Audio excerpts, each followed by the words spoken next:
Watu 99 wanashikiliwa na jeshi la polisi mkoani Morogoro kwa tuhuma za kukutwa na dawa za kulevya aina ya bangi na mirungi.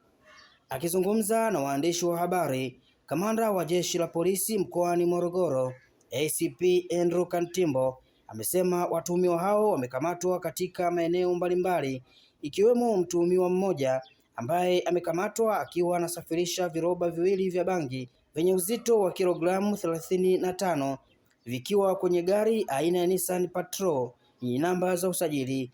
DFP 6511. Katika mwendelezo wa operesheni ya kamata madawa ya kulevya tumepata mafanikio makubwa ambapo jumla ya watuhumiwa 99 wakiwemo wasambazaji, wasafirishaji na watumiaji wa madawa ya kulevya wamekamatwa kwa kipindi hicho,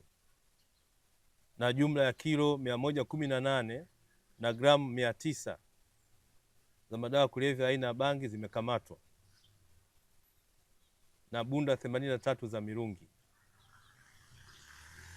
Aidha, katika operesheni hiyo amekamatwa mtu mmoja ambaye alikuwa akisafirisha viroba viwili vya bangi vyenye uzito wa kilo 35 ambavyo vilikuwa ameviweka kwenye gari aina ya Nissan Patrol ambayo kwa wakati huo ilikuwa na namba za DFP 6511.